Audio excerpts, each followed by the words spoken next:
to spiritual calisthenics. Christos Anesti, Christ is risen.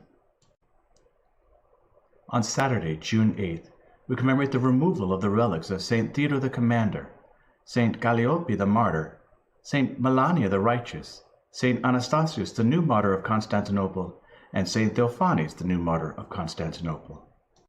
Regarding St. Melania was a lady of noble birth, most wealthy and renowned, a descendant of Roman consuls and of Spanish origin.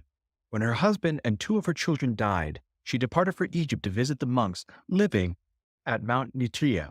She distributed her wealth to those that were in need there, as well as to the confessors of the faith who were being persecuted by the Arians.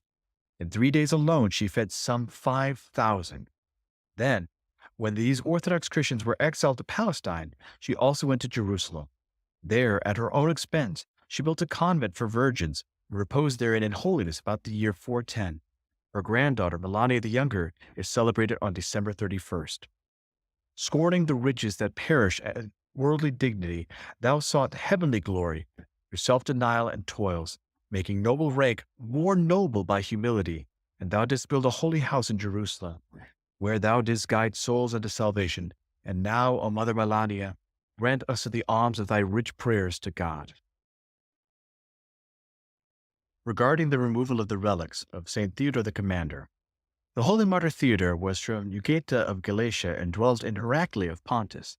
He was a renowned commander in the military, and a report came to Emperor Licinius that he was a Christian and abominated the idols.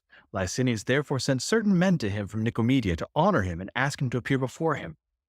Through them, however, St. Theodore sent back a message that it was necessary, for various reasons, that Licinius come to Heraclea.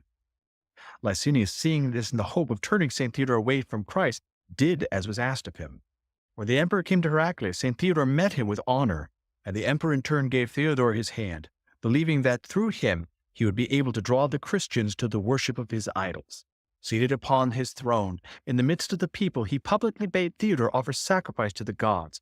But Theodore asked that the emperor entrust him with the most venerable of his gods, those of gold and silver, that he might take them home and himself attend upon them that evening, and promising that the following day he would honor them in public.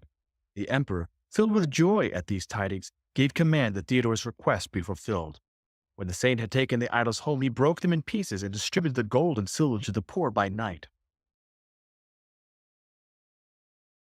The next day, a centurion named Maxentius told Licinius that he had seen a pauper pass by carrying the head of Artemis. St. Theodore, far from repenting of this, confessed Christ boldly. Licinius, in an uncontainable fury, had the saint put to many torments, then crucified. While upon the cross, the holy martyr was further tormented. His privy parts were cut off. He was shot with arrows. His eyes were put out, and he was left on the cross to die. The next day, Licinius sent men to take his corpse and cast it into the sea, but they found the saint was alive and perfectly whole. Through this, many believed in Christ. Seeing his own men turning to Christ and the city in an uproar, Licinius had Theodore beheaded about the year 320.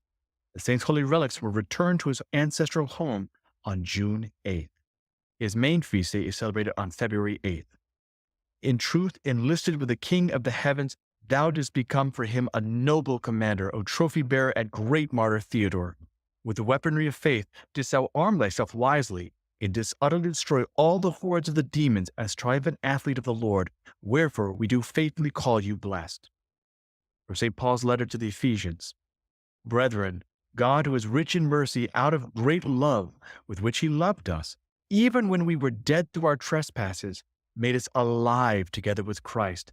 By grace you have been saved. In other words, when we are in sin, we are dead.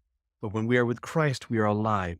And he raised us up with him and made us sit with him in the heavenly places in Christ Jesus, that in the coming ages he might show the immeasurable riches of his grace in kindness towards us in Christ Jesus. For by grace you have been saved through faith. And this is not your own doing.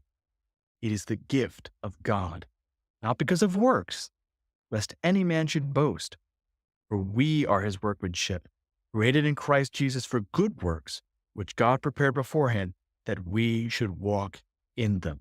In other words, when we do our good works, it is because God made us for good works, and we can't boast in them. However, we take joy in the grace of Christ our God.